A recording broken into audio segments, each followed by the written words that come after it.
Hello students, in this cell chapter we have discussed the introduction part and prokaryotic cell. Today we will discuss about eukaryotic cell. So the eukaryotes include all the protists, plants, animals and fungi. Means if you see the five kingdom classification, then except Monera all the kingdoms included under the eukaryotic cellular organization.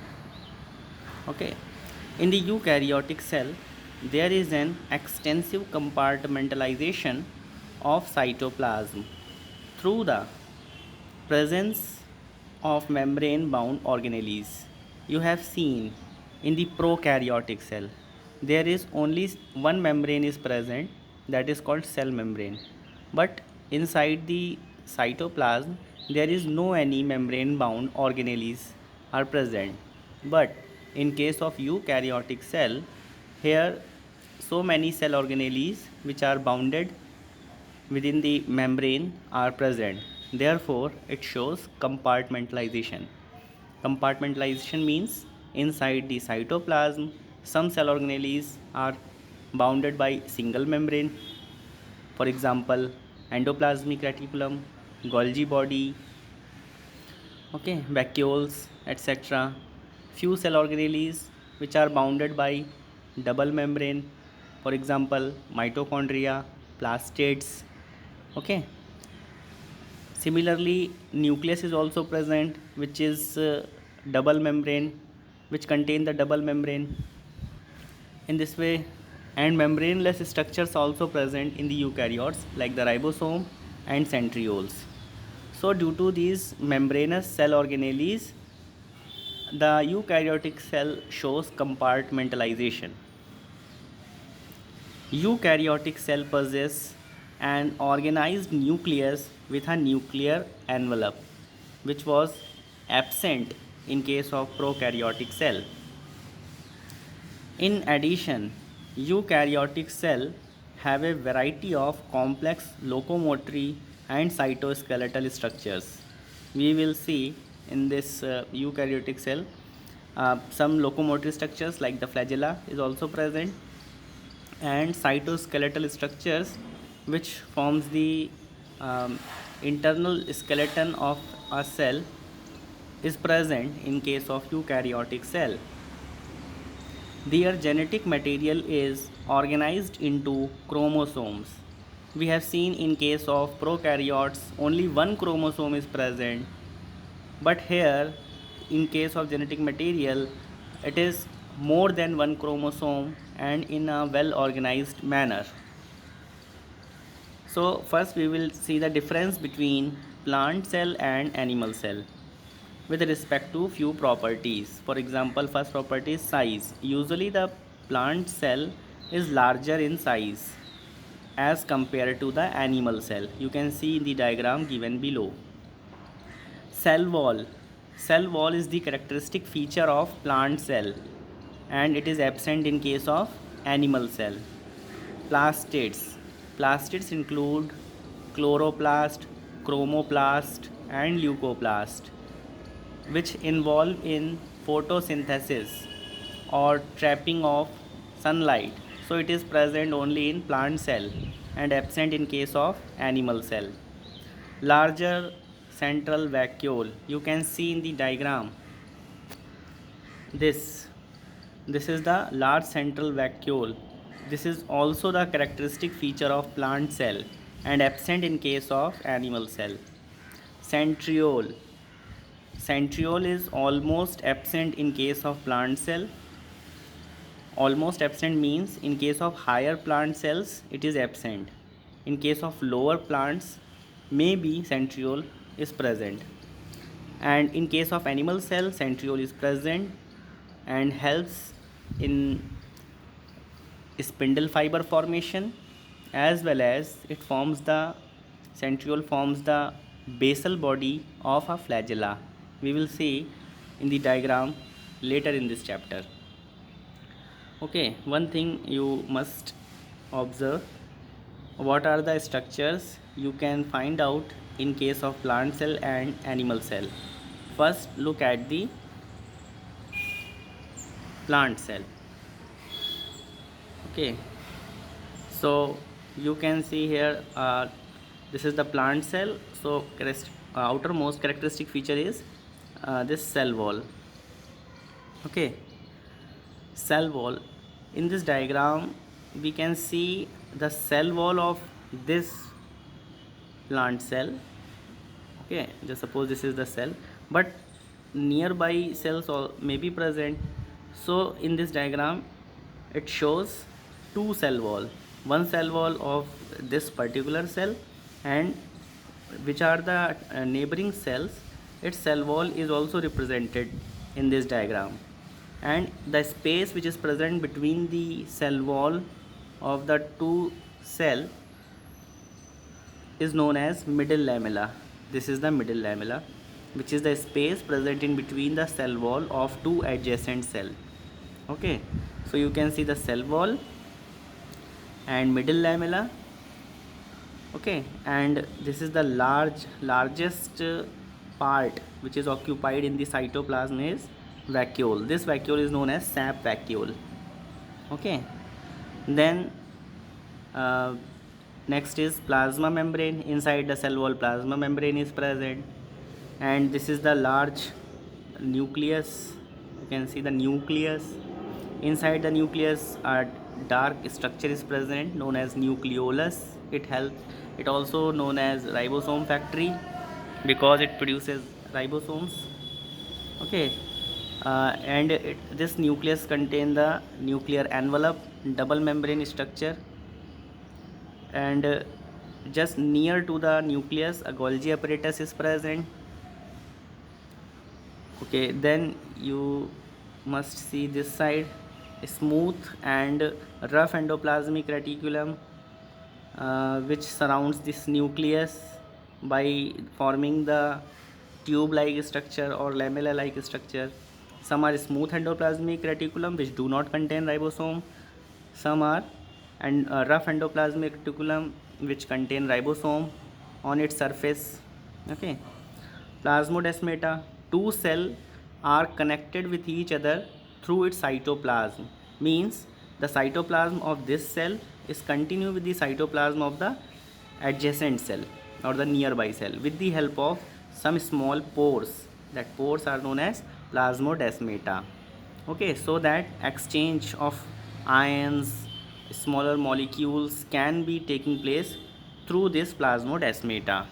It is connecting link between the two cells. Okay, then you can see here microtubules, some tube-like structures which forms the cytoskeleton, microtubules. Then this is peroxisome. Okay, these are the microbodies. We will discuss about these cell organelles later in this chapter.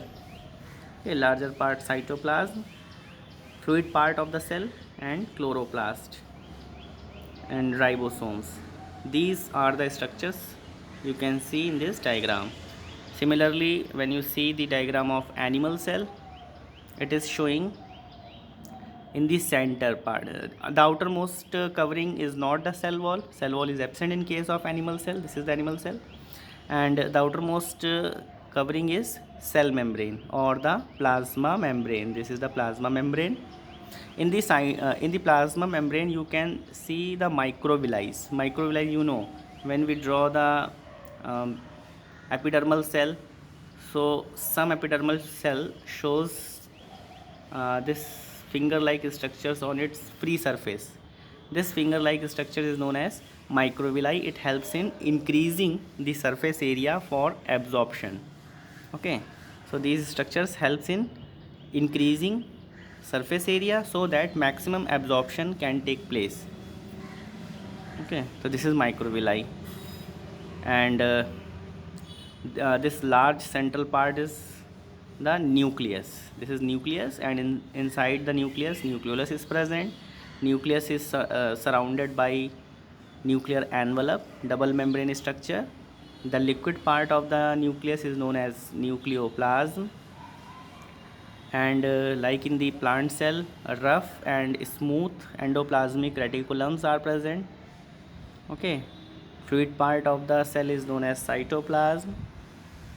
Ribosomes, two type of ribosomes, few are attached ribosome, few are free.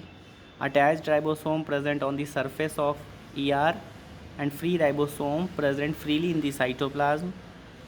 Lysosome, which is the characteristic feature of the animal cell. Lysosome helps in digestion of food. Peroxisome, small tiny particles which contain some enzymes for a definite purpose. And centriole, which is again a characteristic feature of animal cell. Centriole is present near the nucleus and helps in spindle fiber formation during the cell division. Okay, so these are the differences between the plant cell and the animal cell. Okay, now we will discuss one by one all the structures which are present in a eukaryotic cell, starting with the cell membrane. Okay, so cell membrane.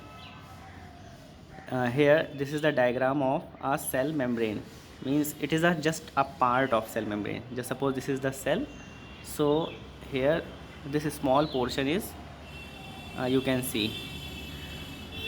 The discovery of the electron microscope in 1950s opened the door to study the detailed structure of membrane.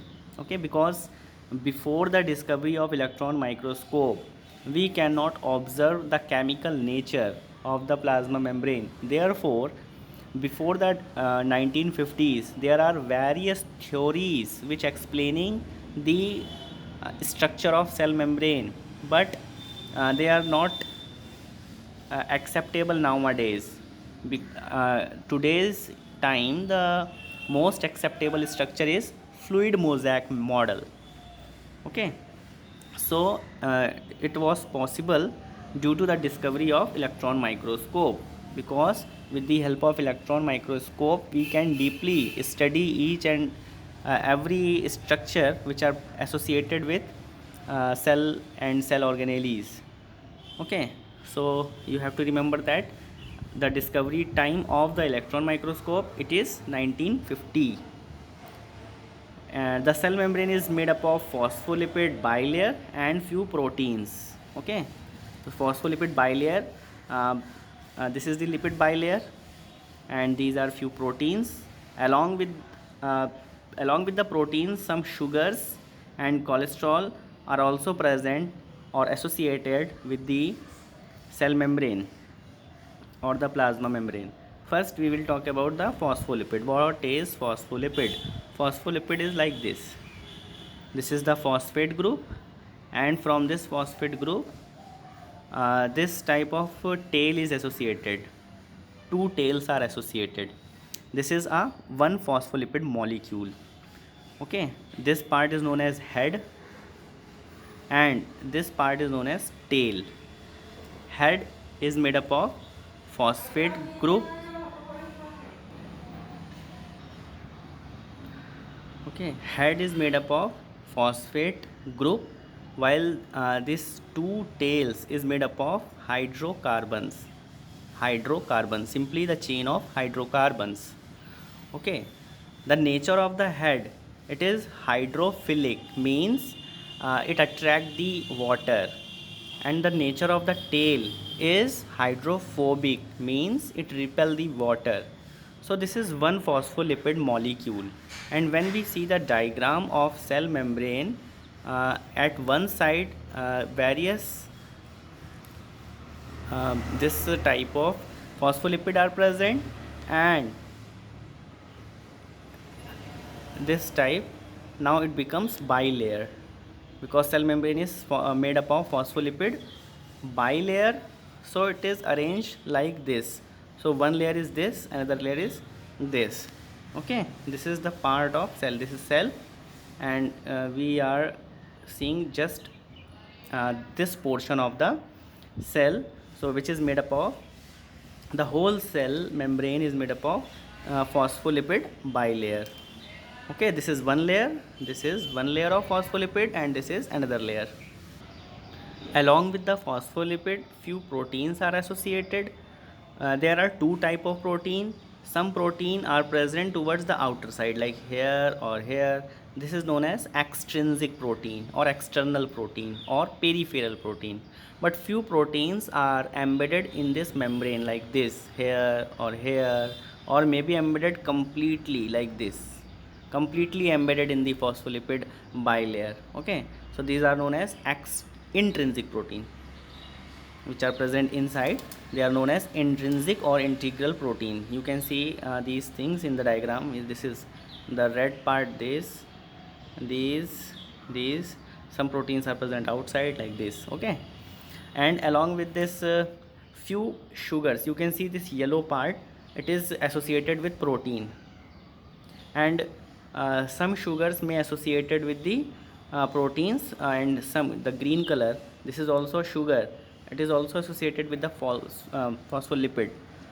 So sugars can associated with the proteins, and some associated with the phospholipid. When the sugar is associated with the protein, then it is known as glycoprotein, and when sugar is associated with the lipid, it is known as glycolipid. So glycolipid and glycoproteins are present over the cell membrane. Okay, and in between, when you see throughout the cell membrane, in between the cell membrane, in between the phospholipid bilayer, cholesterol molecules are also present, which provide it stability. Okay, because the nature of the cell membrane is fluid nature. Fluid nature means the particles which are forming the cell membrane can move uh, on its place, or it may show the lateral movement, but due to this movement the nature becomes fluid or fluidity. Okay, which is necessary for the cell division, and for the transfer of molecule across the cell membrane. But along with that, some strength is also necessary. So fluidity provide the cell membrane some special properties for the division, for the transport of substances across the cell membrane, but cholesterol provided stability. Okay, so it decreases the fluid nature, because both are necessary. Fluidity is necessary, along with that strength is also necessary. Cholesterol provides strength to the cell membrane. Okay, so now we will discuss more. The lipids are arranged within the membrane with the polar head towards the outer side and the hydrophobic tail towards the inner side. We have discussed the head, it is hydrophilic and it is polar because it contains charge, and the tail, which is simply made up of hydrocarbons, so no, having no charge, so it is non-polar, and hydrophobic in nature, repel the water. Okay, towards inner part means if this is the phosphate group, and this is the tail, and in the another layer this is the tail, and this is the phosphate molecules. So tails are present towards the inner side, it is present always towards the inner side, so that, because if this is the inner side of the cell and this is the outer side of the cell, so both side water can be present, because inner side cytoplasm is present. Cytoplasm, uh, the in the cytoplasm maximum content is water. So, and the head part is hydrophilic, so water can be there, and towards the outer side here water can be there, because both the sides are hydrophilic, but water is not present in central zone, like in this zone, because tails are present which are hydrophobic, so here water molecules are not present usually. Okay, first you can see, understood, and now I will erase all. Next point, this ensures that the non-polar tail of the saturated hydrocarbon is protected from the aqueous environment. Okay, I explained. The lipid compartment of the membrane mainly consists of phosphoglycerides. Okay, phosphoglycerides means phosphate group along with the carbohydrate. I have um, um, told you uh, some sugars associated with the lipid, some sugars associated with the protein. Okay, that is known as phosphoglycoprotein and glycolipid. So another name is, one of the glycolipid is phosphoglyceride. Okay, one of the glycolipid is phosphoglyceride. The ratio of the protein and the lipid varies considerably in different cells, because in this diagram of the cell membrane I have shown you lipid and protein. Okay, but the ratio of the lipid and protein, it can vary from cell to cell. Here we are discussing about the cell membrane of erythrocytes, means red blood corpuscle. In case of human RBC, the percentage of protein and lipid in the cell membrane is 52:40, means 52% protein is present and 40% lipid is present. Okay, now there are two types of proteins which are present in the cell membrane. I have discussed, some are extrinsic, another are intrinsic protein. Okay, so extrinsic protein, it is also known as peripheral protein because they are present towards the periphery or the surface of the membrane. I have shown you in the diagram. Intrinsic protein, it is also known as integral protein, as it is partially or totally buried into the membrane. Partially means if this is the membrane, so some are associated only one side or this side, but some are totally buried, some proteins are totally buried. So it is totally buried protein and these are partially buried proteins. If you want to extract the proteins from the membrane, which protein you can easily extract? Those one which are extrinsically present, or those one which are intrinsically present? Definitely extrinsic protein is easy to extract because it is just a touch, just it is present in touch or outer side, but these are buried into the membrane. So these proteins are difficult to extract. So extraction is difficult in case of intrinsic but easy in case of extrinsic protein. Okay, now the most accepted structure of the cell membrane was proposed by Singer and Nicholson in 1972, widely accepted as fluid mosaic model or quasi-fluid structure. Okay, the structure which I have shown you of the cell membrane, this is not the first structure given by the scientists. There are various scientists and they proposed different type of arrangement of the cell membrane at different time period, but after the discovery of the electron microscope, the uh, the most accepted model which we are uh, study nowadays was given by Singer and Nicholson in 1972. You have to remember this time along with the scientist, and they named this model as fluid mosaic model, or it is also known as quasi-fluid structure. According to this model, protein can move laterally throughout the lipid, means the proteins which were present. Okay, just suppose this is the protein, it can move, means this lipid can exchange with this its position with this protein, and this protein can exchange its position with this lipid. In this way this protein can move throughout the cell membrane. Okay, this is called lateral movement. So according to this model, protein can move laterally throughout the lipid bilayer. This ability to move within the membrane is measured as fluidity. I have told you earlier fluid nature of the cell membrane. This occurs due to the lateral movement of protein. Okay.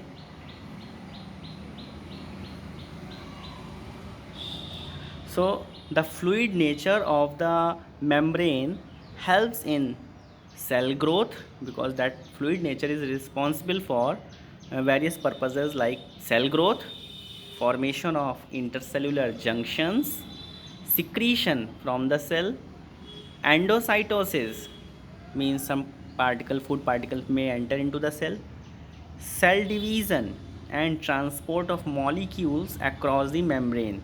These are the functions of the cell membrane which can occur only due to the fluid nature. The plasma membrane is selectively permeable in nature, means it allows some particles to come in or goes towards outer side, but not all the particles, okay. The transport of molecule across the plasma membrane, they can follow the passive transport or the active transport. Passive transport means many molecules can move briefly across the membrane without any requirement of energy. This is called passive transport, means some particle can come in or can goes outside, but without expenditure of ATP, okay, from high concentration towards the lower concentration. This is called passive transport. Examples are neutral solutes, because it is neutral, may move across the membrane by the process of simple diffusion along the concentration gradient from higher to lower. This is passive transport. Another example is water. Water may move across this membrane from the higher to the lower concentration, and the movement of water by the diffusion is called osmosis. But you have observed that in the cell membrane, the middle part is formed by tail, which are non-polar and hydrophobic in nature. Then how the water can cross this membrane? Okay, they can cross because for the transport of water in the through the cell membrane, some hydroporins are present or aquaporins are present. Aquaporins are the small proteins, okay, which are present in between the phospholipid. Okay, just suppose this is the lipid, this is the lipid, okay, and water molecules want to pass through this molecule. Then to pass these water molecules, some proteins are present which are known as aquaporins, and water molecule can pass through this protein because nature of protein is hydrophilic. Only the tail of the lipids having the nature of hydrophobic. So to pass the water molecules, some proteins may be present which is known as aquaporins, and they help the water to transfer from one place to another place, okay. And second mode of transport across the plasma membrane is active transport. Active transport means as the polar molecules means which are having charge, positive charge or the negative charge, they cannot pass through the non-polar lipid bilayer. They require some carrier protein, as in case of water. They required a carrier protein of the membrane to facilitate their transport across the membrane. Few ions or the molecules are transported across the membrane against the concentration gradient, that is from lower to higher concentration. Such a transport is an energy dependent process in which ATP is utilized, and it is called active transport. But in case of water, that protein not required energy for its transportation, but in case of active transport, it occurs from lower to higher concentration. Its carrier protein required ATP energy. The example of one of the example of active transport is sodium potassium pump, okay, in our neural system. Okay, this was all about the cell membrane. Now we will talking about cell wall, a non-living rigid structure called a cell wall. It forms an outer covering of the plasma membrane of the fungi and the plants, because cell wall is present in case of, if we talk about the five kingdom classification, Monera contains cell wall, but it is made up of peptidoglycan. Then protista also contains cell wall, that is made up of silica in some. Okay.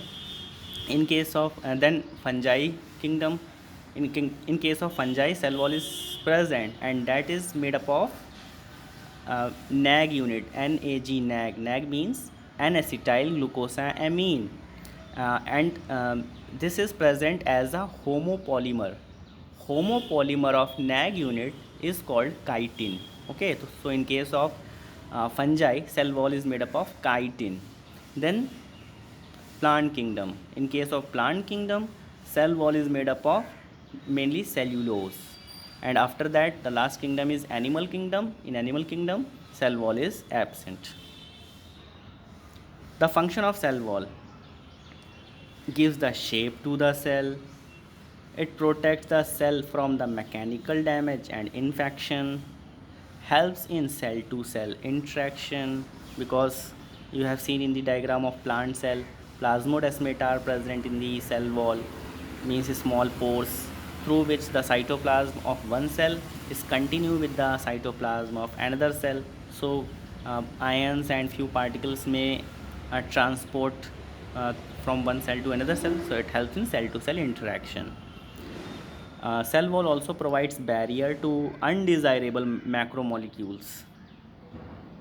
Composition of the cell wall: when we talk about the algae, in case of algae, the cell wall is made up of cellulose, galactans, mannans, and few minerals like the calcium carbonate. Okay, while in the plants, algae is the lower plant, but except algae, when we talk about the higher plants like the bryophyta, pteridophyta, gymnosperm, angiosperm, it consists of cell wall which is made up of cellulose, hemicellulose, pectins and proteins. Okay, so you have to remember, in case of algae, cell wall is made up of cellulose, galactans, mannans and minerals like calcium carbonate, while in case of plant cell, the cell wall is made up of cellulose, hemicellulose, pectin and few proteins.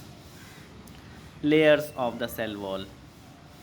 Okay, if we draw a cell wall, if we draw a cell, this is the cell. Okay, cell wall.